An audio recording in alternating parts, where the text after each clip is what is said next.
القصوى صدق اللہ العظیم۔ حضرات علماء کرام، بزرگان قوم و ملت، نوجوان دوستوں، عزیز بچوں، اور جہاں تک میری آواز پہنچ رہی ہے ماں اور بہن،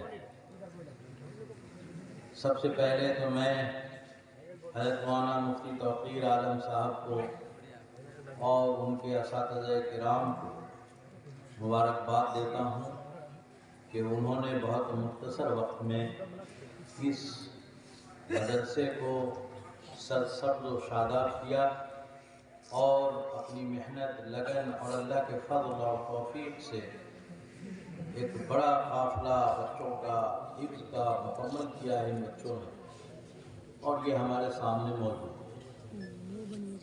کچھ باتیں بچوں سے کہنی ہیں، کچھ آپ سے کہنی ہیں، کچھ بڑوں سے کہنی ہیں۔ بچوں سے تو یہ بات کہنی ہے کہ حفظ آپ کا مکمل ہوا ضرور ہے، لیکن کام ختم نہیں ہوا ہے۔ کام جو ہے اب شروع ہوا ہے۔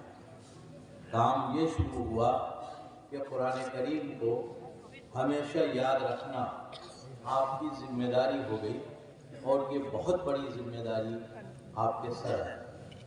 آپ کے سر پہ اکابر کے ہاتھوں دستار باندھی گئی۔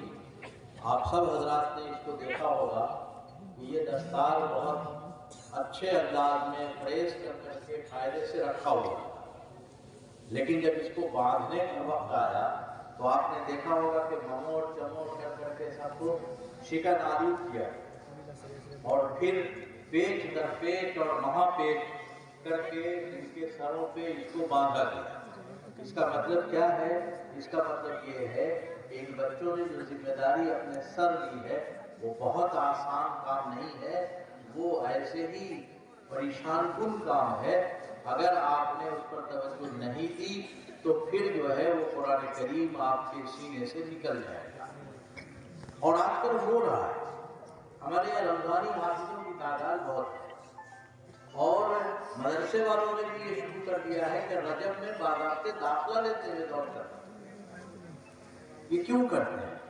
یہ اس لیے کرتے ہیں کہ ان کو یاد نہیں ہے، تو رجب میں یاد کر لیں گے، شعبان میں یا پکا ہو جائے گا، اور رمضان میں سنا دیں گے، اور شوال میں پھر بلا دیں گے۔ اور جب قیامت قائم ہوگی اور اللہ یہ کہیں گے کہ پڑھتا جا کرتا جا، تو وہ تو پہلے ہی پارا کہ تینوں یا بنی اسرائیل اس غربت پھنس جائے گا۔ اس لیے وہ تو رمضانی حافظ ہے، اور رمضان کو گزرے کئی مہینے ہو چکے ہوں گے۔ رمضان میں قیامت نہیں آئے گی، یہ بات پکی ہے۔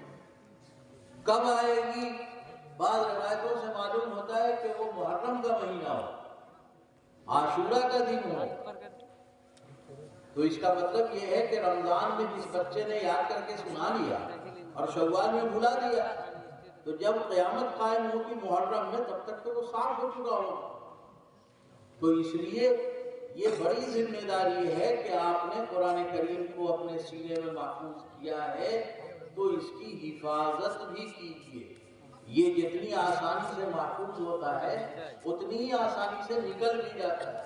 اگر آپ نے بے توجہی برتی قرآن کریم سے تو یہ آپ کے سینے میں محفوظ نہیں رہے گا۔ تو رمضانی حافظ نہیں بننا ہے، پکا حافظ بننا ہے، اور ایسا حافظ بننا ہے کہ جب بھی جہاں سے بھی قرآن کریم پڑھنے کے لیے کہا جائے تو آپ پڑھ لیں۔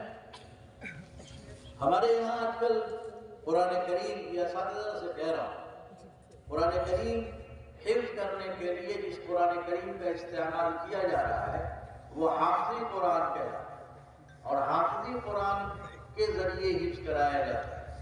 میں اس کی معقولیت کو آج تک سمجھ نہیں سکتا۔ پوچھا بھائی کیوں کراتے ہو؟ تو کہتے ہیں کہ صاحب صفحہ یاد رہے گا کہ آیت کس آیت پر ختم۔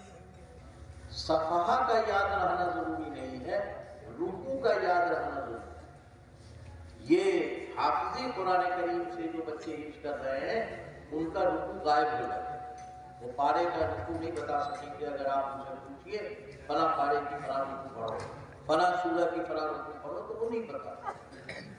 اس لیے رکوع سے دوسرے رکوع تک کا سبق دیجیے، اس سے کم کا ہے تو کم دیجیے، لیکن رکوع بچے کو یاد رہنا چاہیے، سورہ کہاں سے شروع ہو رہا ہے وہ یاد رہنا چاہیے. تو اس پر غور کرنا چاہیے کہ کیا حافظی کے ساتھ ہم چمٹے رہیں یا رکوع زیادہ اہم ہے ہمارے. ظاہر ہے کہ رکوع سے یاد کرے گا تو بھی تراویح سنانے میں رکوع سے رکوع تک سنائے گا، اس میں کوئی پریشانی اس کو نہیں ہے. یہ تو اساتذہ سے کہہ رہا ہوں جو حفظ کے اساتذہ ہیں. قرآن کریم کئی علماء نے بتایا کہ اللہ تعالیٰ نے اس کی حفاظت کا نظم. ہمارے یہاں لوگ یہ سمجھتے ہیں کہ صرف قرآن کریم کے الفاظ محفوظ ہیں. قطعاً ایسا نہیں ہے، خوب اچھی طرح سے قرآن کریم کے الفاظ بھی محفوظ ہیں اور قرآن کریم کے پڑھنے کا طریقہ بھی محفوظ ہے. 3 چیزیں ایسی ہیں جن کی سند متصل ہے، ایک تو احادیث اور ایک قرآن کریم کے پڑھنے کا طریقہ اور تیسری چیز تصوف کے سلسلے.